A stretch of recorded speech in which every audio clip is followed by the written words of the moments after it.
Ma petite amie m'a quitté pour un homme riche après que sa famille a dit que je ne serais jamais assez bien. Maintenant, elle est de retour, mais une phrase de ma part a bouleversé son monde. Quand j'avais 15 ans, j'ai commencé à travailler au garage automobile de mon oncle Mike.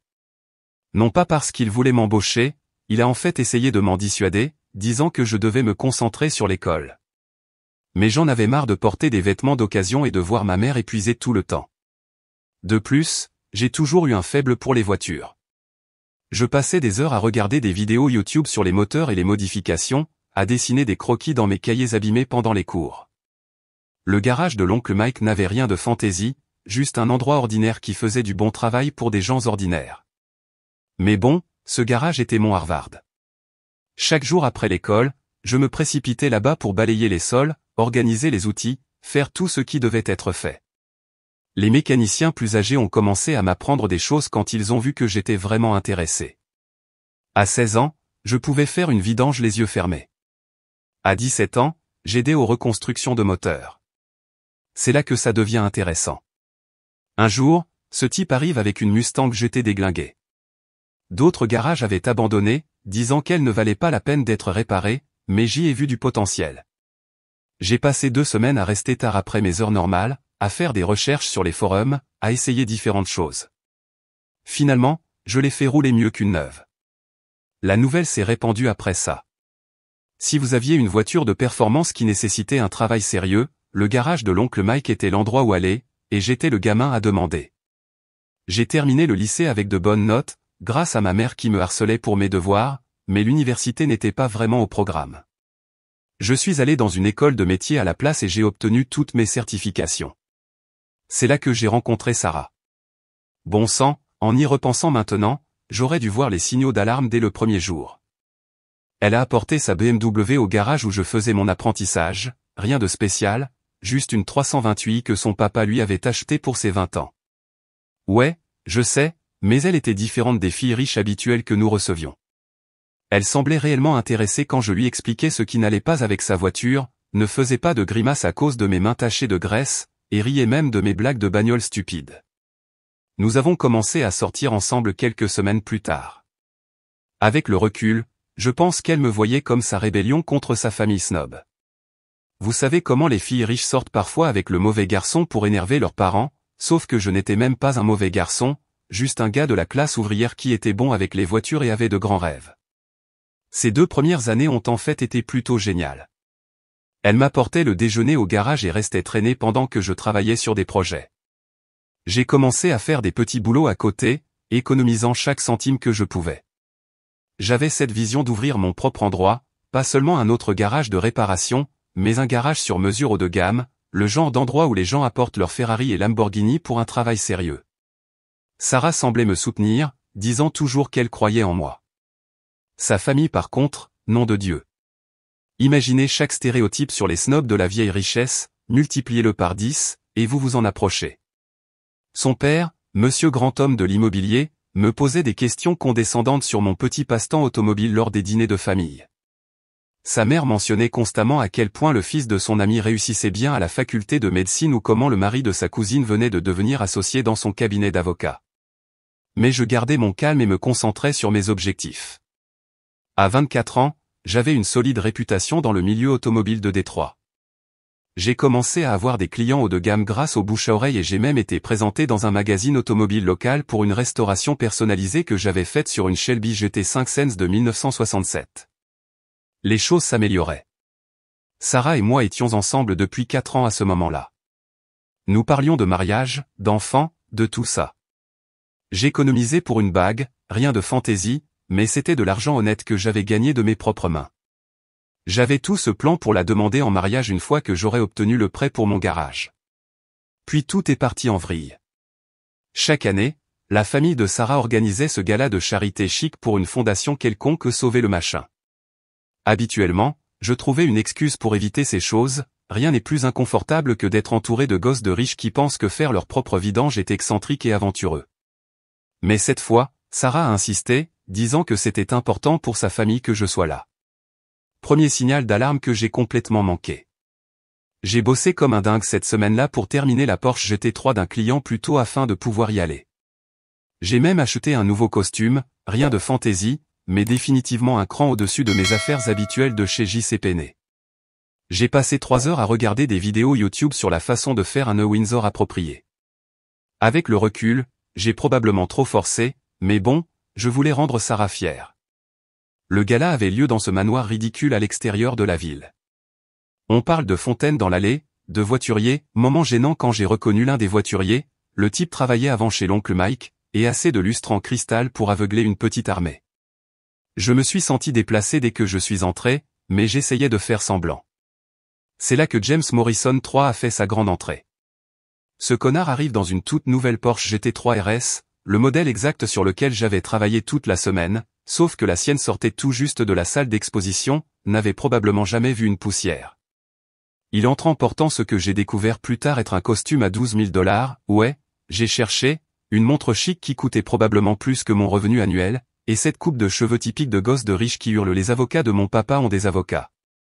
Voici le vrai truc. Il s'avère que sa famille possédait Morrison Luxury Automobile, cette chaîne de concessionnaires haut de gamme dans 3 États, les mêmes concessionnaires qui nous envoyaient parfois des voitures à problème qu'ils ne pouvaient pas réparer. L'ironie était douloureuse. La mère de Sarah a pratiquement sprinté à travers la pièce pour l'accueillir.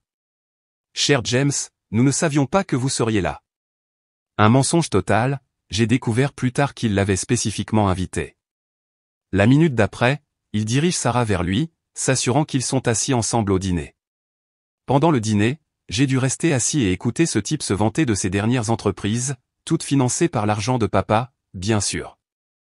Je viens d'acquérir un nouveau concessionnaire à Chicago, dit-il en faisant tournoyer son vin à 1 000 $ comme s'il était dans une publicité chic. Je prévois de m'étendre sur le marché des voitures exotiques. Il s'agit vraiment de comprendre l'état d'esprit du consommateur de luxe. J'ai failli m'étouffer avec ma minuscule portion bizarre de n'importe quel plat français qu'il servait. Ce type ne saurait pas reconnaître un vrai travail de voiture même si ça le mordait sur son cul plat de créateur. Mais chaque fois qu'il ouvrait la bouche, les parents de Sarah bavaient pratiquement. Son père n'arrêtait pas de dire des choses comme « c'est le genre de pensée avant-gardiste dont l'industrie a besoin, et vous comprenez vraiment le côté commercial des choses. » Pendant tout ce temps, j'ai remarqué que Sarah devenait de plus en plus silencieuse. Habituellement, elle intervenait, parlait de certains travaux personnalisés que j'avais faits, de la façon dont j'avais l'intention d'ouvrir mon propre garage. Mais cette nuit-là, rien. Elle est restée assise là, acquiesçant et riant aux blagues terribles de James sur les gens qui achètent encore des voitures américaines. Cela m'a fait plus mal que toutes les piques subtiles sur mes origines. Après le dîner, il y avait de la danse. Je ne suis pas un grand danseur, à moins que vous ne comptiez la danse de la victoire que je fais après avoir réussi à reconstruire une transmission, mais j'essayais. Puis James est arrivé, tout en douceur avec ses talents de danse de salon, probablement appris dans une école préparatoire chic. Sarah ne m'a même pas regardé. Le reste de la nuit a été une torture. J'ai dû les regarder danser, parler, rire. Sa mère continuait à rôder autour d'eux, prenant des photos, faisant des commentaires sur le beau couple qu'ils formaient. Pendant ce temps, j'étais debout au bar, noyant ma frustration dans une boisson hors de prix que je ne pouvais de toute façon pas vraiment apprécier. Sur le chemin du retour, Sarah était différente. Silencieuse. Quand j'ai essayé de plaisanter sur James étant un stéréotype ambulant, elle n'a pas ri comme d'habitude. Au lieu de cela, elle s'est mise sur la défensive. Il est en fait très intelligent sur l'industrie, a-t-elle dit. Peut-être que tu pourrais apprendre quelque chose sur le côté commercial de lui. C'est là que j'ai su. Au fond de moi, je pense que j'ai su à ce moment-là que c'était fini entre nous. Mais comme un idiot, je l'ai ignoré. Je continuais à me dire qu'elle était juste impressionnée par la fête chic, que les choses reviendraient à la normale une fois que nous serions de retour à notre routine habituelle. Au cours des semaines suivantes, Sarah a commencé à s'impliquer davantage dans le cercle social de sa famille. Soudain, elle était trop occupée pour traîner au garage, avait toujours un événement caritatif ou une fonction sociale à laquelle assister. Et d'une manière ou d'une autre, James était toujours là aussi. Juste une coïncidence, disait-elle. Ouais, bien sûr. La goutte d'eau qui a fait déborder le vase. J'ai découvert qu'elle avait eu des déjeuners d'affaires avec James pour discuter des opportunités d'investissement pour mon futur garage. Apparemment, il était intéressé à soutenir les talents locaux. Bien sûr, me soutenir pour sortir de ma relation. C'était un mardi que ma vie a implosé. Je m'en souviens parce que je venais de terminer une reconstruction complexe de transmission sur une Mercedes AMG jetée d'un client. Je me sentais plutôt bien dans ma peau, j'avais de la graisse partout sur les mains, mais un gros chèque dans ma poche. Le genre de journée qui signifiait généralement une bière de célébration avec les gars du garage. Puis Sarah a envoyé un message, « On peut parler ? Je passerai chez toi après le travail. » Quiconque a déjà reçu ce message sait exactement ce que cela signifie. Mais stupide de moi, j'ai en fait pensé qu'elle voulait peut-être s'excuser d'avoir été distante ces derniers temps. Je me suis précipité à la maison, j'ai pris la douche la plus rapide de ma vie, j'ai même rangé mon petit appartement au-dessus du garage. Ce n'était pas grand-chose, mais c'était le mien, payé avec un travail honnête et de longues heures. Elle arrive en ressemblant à quelqu'un sorti d'un magazine. Des vêtements de créateur partout, les cheveux parfaitement coiffés, rien de déplacé. Pendant ce temps, mes mains avaient encore de l'huile moteur sous les ongles qui ne partaient pas, peu importe à quel point je frottais. Le contraste était différent ce jour-là. Je pense que nous avons besoin d'une pause, commence-t-elle. Ouverture classique, n'est-ce pas? Mais ensuite vient le vrai coup de poing. J'ai beaucoup réfléchi à mon avenir. Je suis juste resté assis sur mon canapé usé pendant qu'elle récitait son discours, manifestement répété, disant comment elle a besoin de stabilité, comment elle est à un point de sa vie où elle doit penser sérieusement à son avenir, comment sa famille lui a fait réaliser certaines choses. Puis le coup de grâce. Elle a même eu le culot de dire ceci, « James m'a aidé à comprendre ce que je veux vraiment dans la vie. » Quelqu'un d'établi. Quelqu'un qui peut fournir le style de vie auquel je suis habitué. Tu sais, quoi de neuf? Je ne me suis même pas énervé. Je n'ai pas crié ni jeté d'objet. Je suis juste resté assis là, me sentant comme si quelqu'un m'avait arraché le cœur par la gorge. 4 ans de souvenirs défilant dans mon esprit, toutes les nuits tardives qu'elle a passées au garage avec moi, tous les projets que nous avions faits, tout le temps où elle a dit qu'elle croyait en mes rêves. Et le garage, ai-je demandé. Et tout ce que nous avions prévu? Elle a en fait levé les yeux au ciel. Levé des yeux au ciel. Sois réaliste. Sais-tu combien de capital il faut pour rivaliser avec les garages de luxe établis? James dit. Je l'ai coupé là. James dit? Le type qui n'a jamais fait sa propre vidange? C'est de lui que tu prends des conseils commerciaux maintenant. Elle a eu cette expression sur le visage, comme si j'étais un gamin qui ne comprenait pas comment fonctionne le monde réel. C'est exactement de cela que je parle. Tu es tellement concentré sur le côté technique, tu ne comprends pas la réalité commerciale. James a des relations. Il comprend le marché du luxe. Je me suis levé. Quelque chose en moi s'est brisé. Va-t'en. Quoi? Sors de mon appartement. Prends tes sacs de créateur, ta réalité commerciale, et ton James, et sors. Elle a eu l'air choquée. Probablement s'attendait à ce que je supplie, à ce que je promette de changer, à ce que je me lamente pour une autre chance. Au lieu de cela, j'ai marché jusqu'à la porte et les tenues ouvertes. Elle est partie sans un mot de plus. 2 jours plus tard, elle est partout sur Instagram. Des photos d'elle et de James dans un restaurant sur un toit, son bras autour de sa taille, les deux ressemblant à une publicité pour les problèmes de gens riches. Légende, parfois, la vie vous mène exactement là où vous êtes censé être. Le pire? Les commentaires. Toutes ces amies riches disant des choses comme « OMG, enfin. Vous êtes parfaits ensemble, et c'est ce que tu mérites, ma belle. » Comme si toute notre relation n'était qu'une phase embarrassante qu'elle avait traversée. Puis est venue la vraie tempête. Vous vous souvenez de cette Mercedes sur laquelle je venais de terminer de travailler? Le propriétaire appelle le lendemain, dit que la transmission recommence à déconner. J'étais tellement bouleversé par la rupture, j'ai dû manquer quelque chose pendant le remontage. J'ai dû prendre en charge le coût de la réparation. Adieu le gros chèque dont j'étais si fier. D'autres erreurs ont suivi. J'ai commencé à boire trop, à arriver en retard au travail, à perdre ma concentration pendant les travaux. L'oncle Mike a essayé de me parler, mais je n'écoutais pas. Les clients ont commencé à aller ailleurs.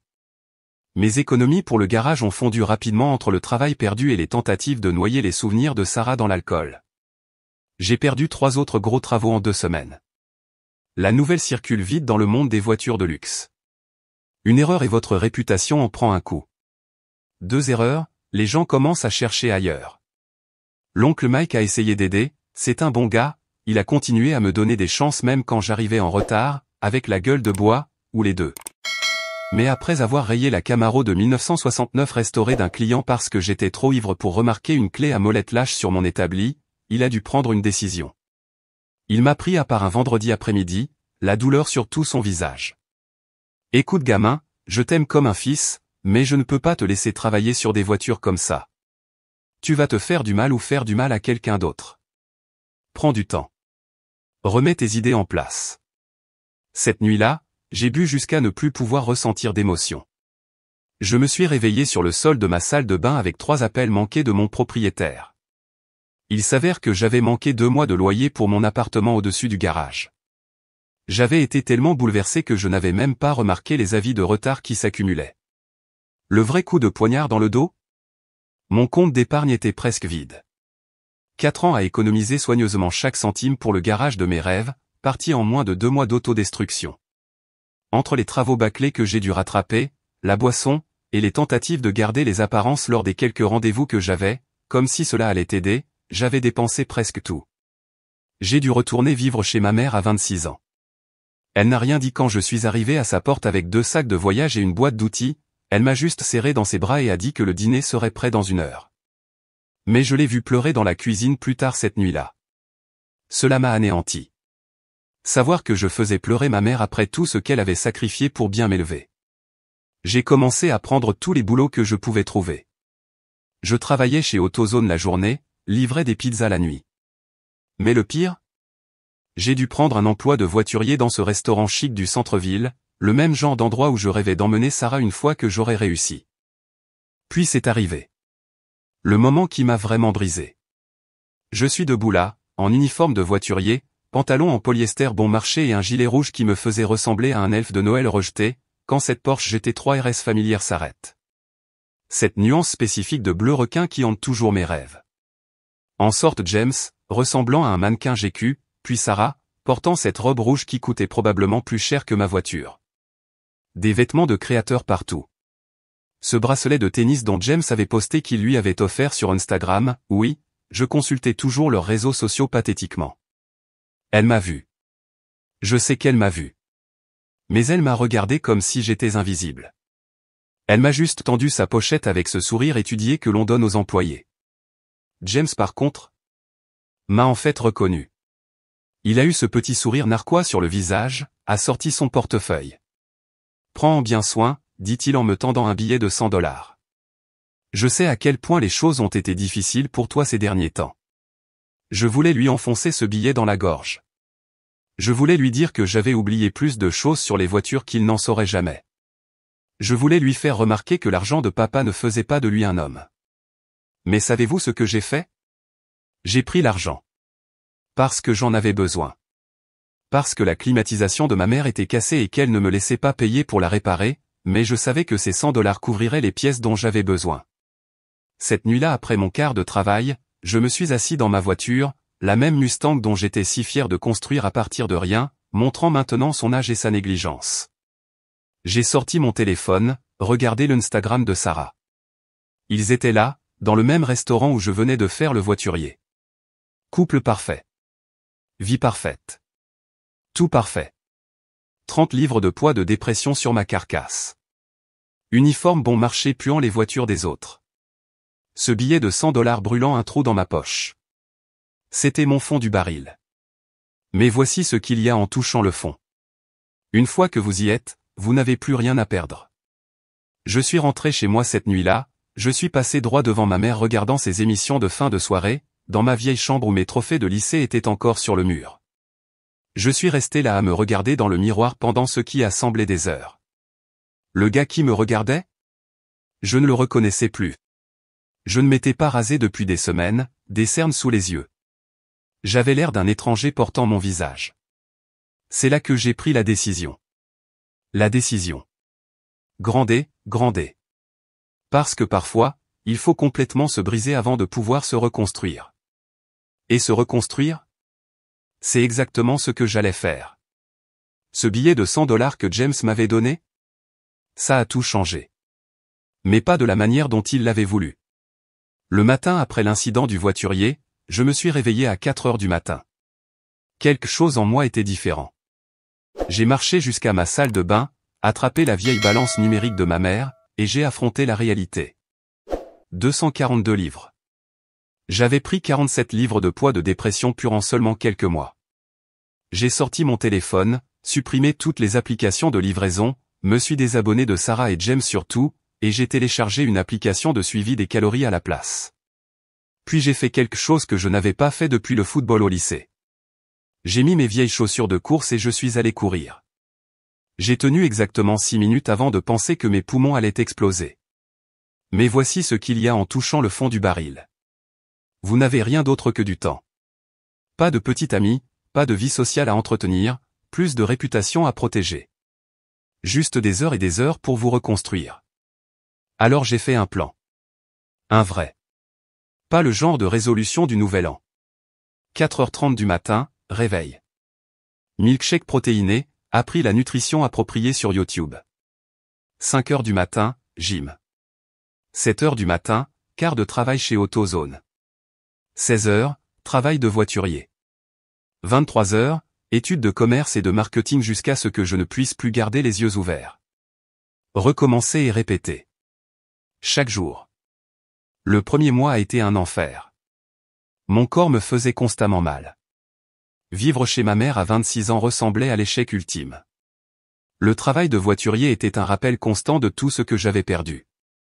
Mais je continuais à regarder ce billet de $100 sur mon mur, à penser au sourire narquois de James. Utiliser cette colère, cette humiliation, comme carburant. Au bout de 3 mois, les choses ont commencé à changer.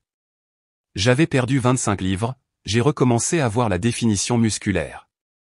Les clients réguliers d'AutoZone ont commencé à me demander ce que je faisais différemment.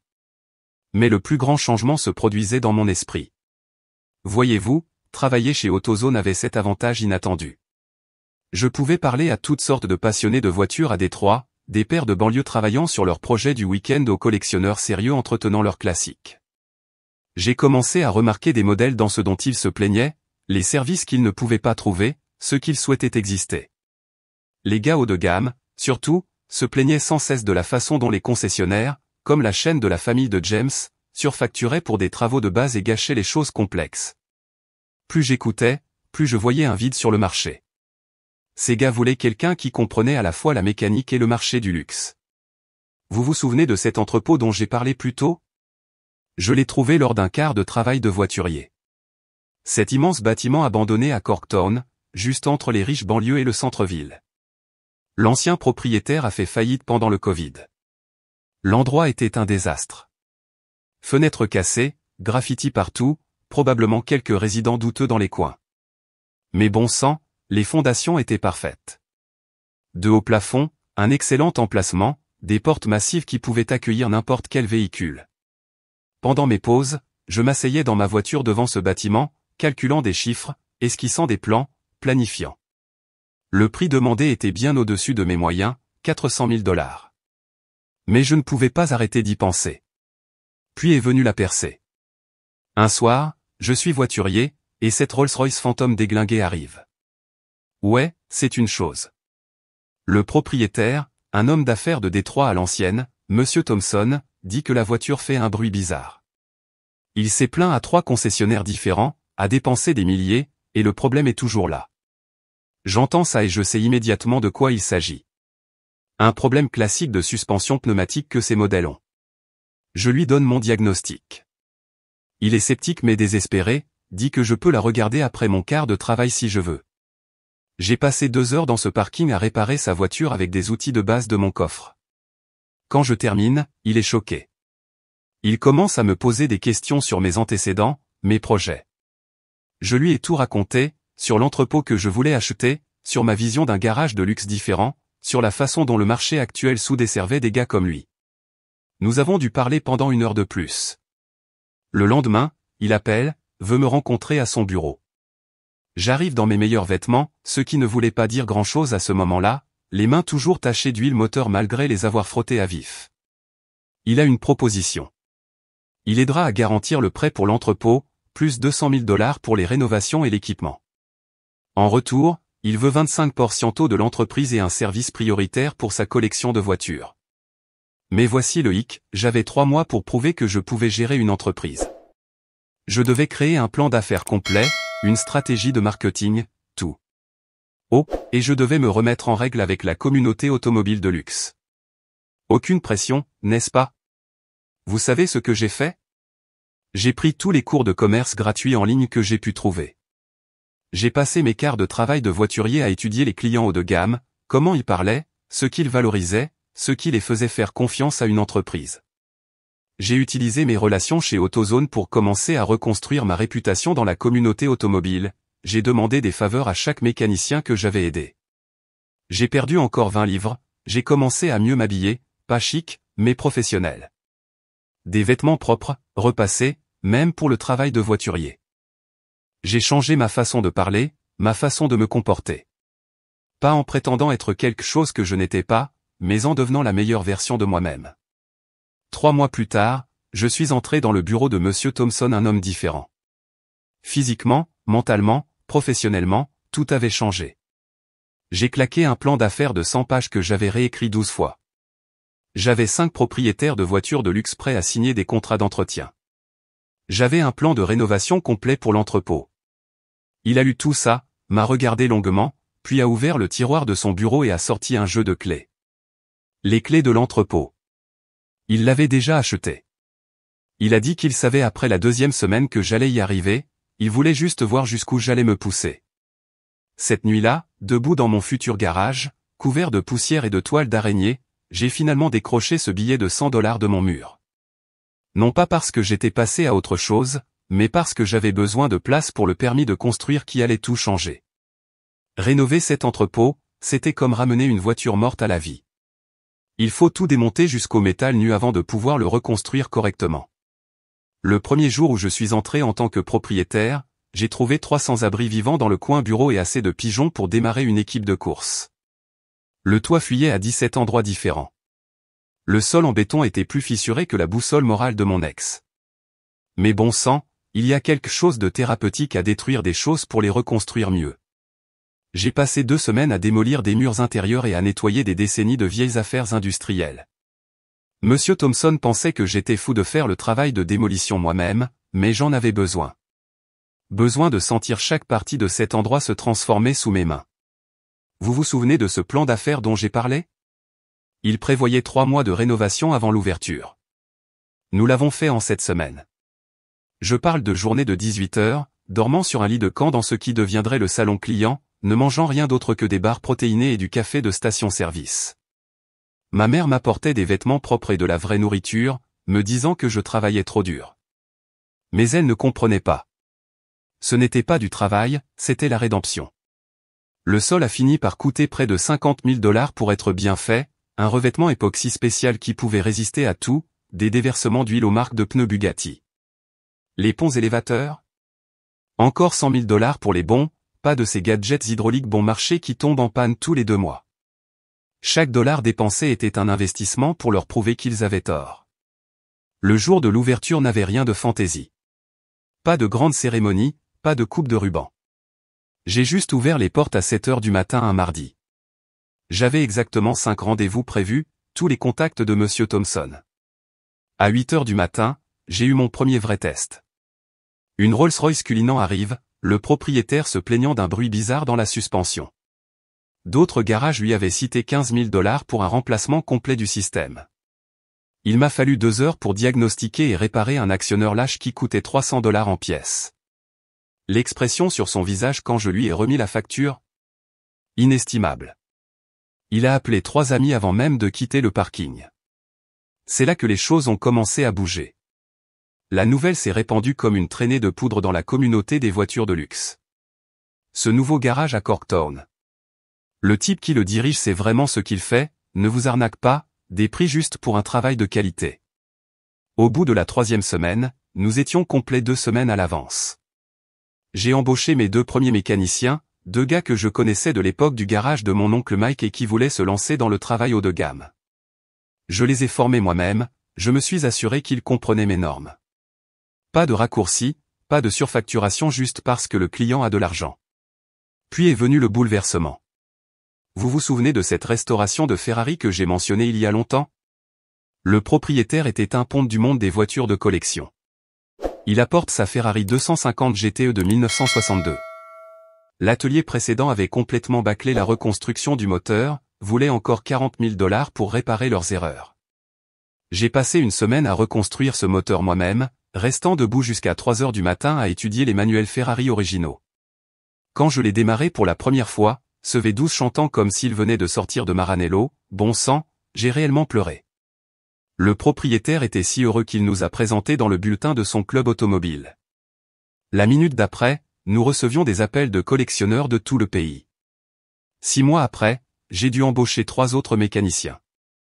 Nous avons acquis la réputation d'être l'atelier qui pouvait résoudre les problèmes impossibles, ceux que d'autres ateliers, y compris certaines chaînes de concessionnaires, ne pouvaient pas résoudre.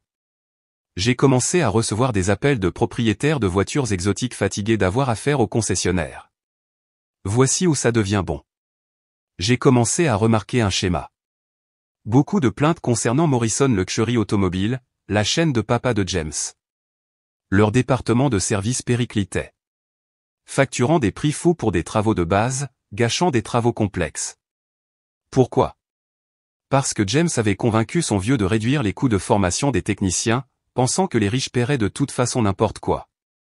1 an plus tard, nous avions une liste d'attente de 3 mois. J'ai dû commencer à refuser les voitures ordinaires pour me concentrer sur les exotiques et les classiques.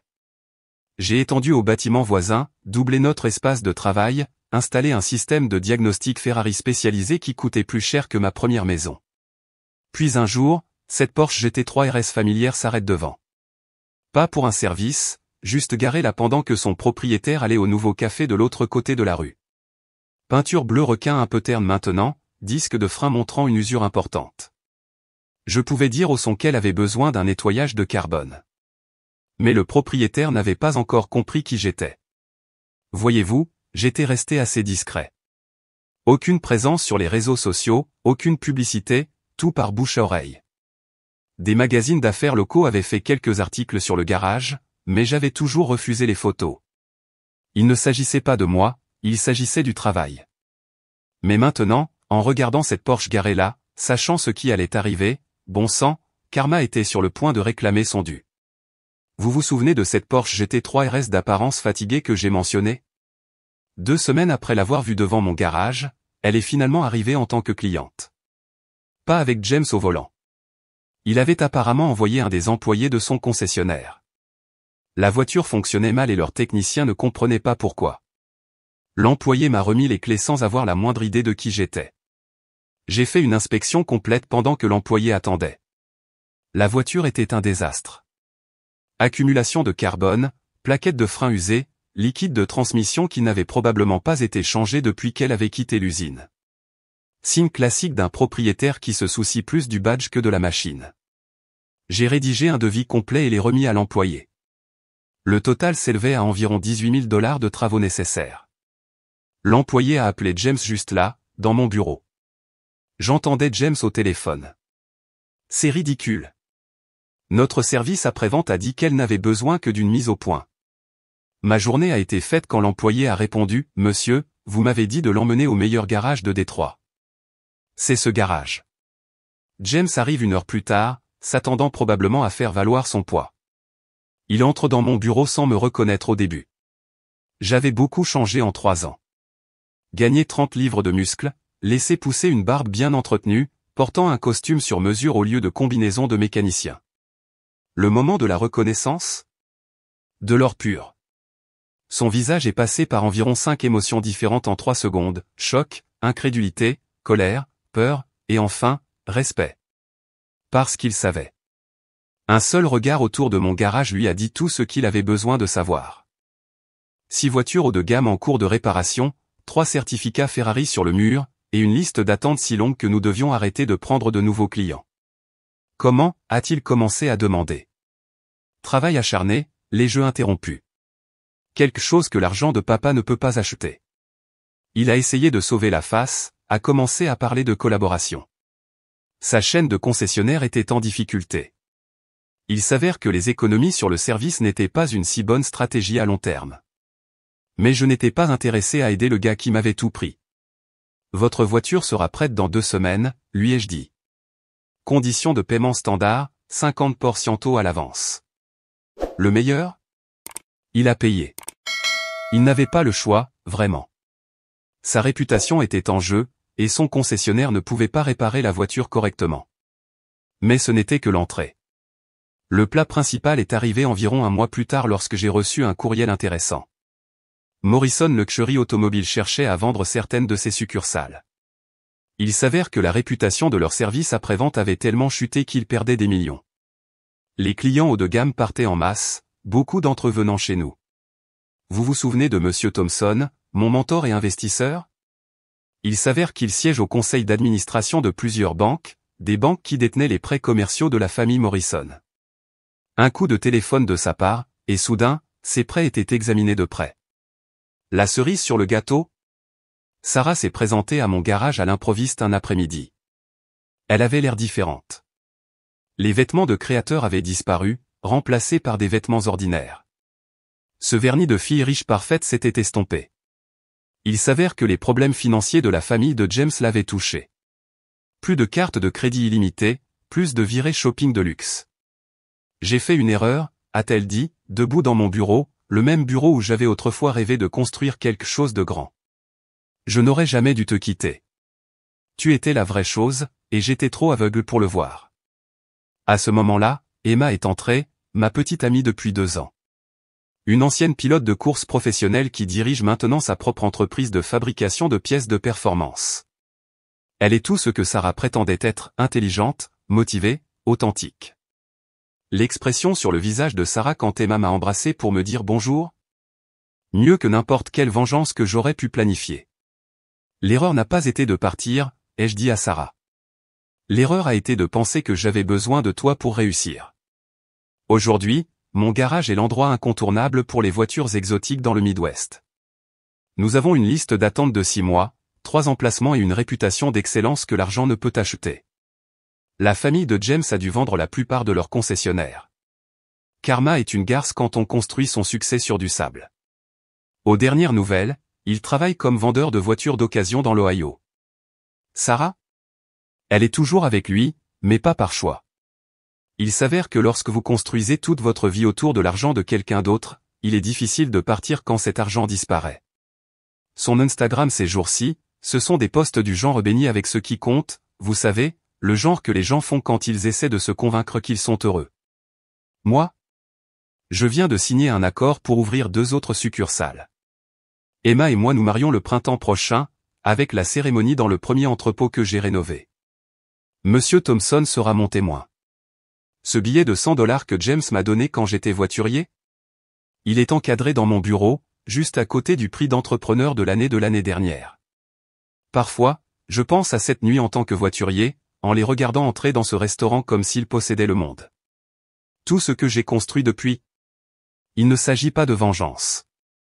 Il s'agit de prouver que le vrai succès vient d'une passion authentique, d'un travail acharné, et de ne jamais laisser quelqu'un d'autre définir votre valeur. L'empire que j'ai construit, il n'est pas construit sur les relations familiales ou les fonds fiduciaires. Il est construit sur les jointures écorchées, les nuits tardives, et un amour sincère pour ce que je fais. Et ça, personne ne peut jamais me l'enlever.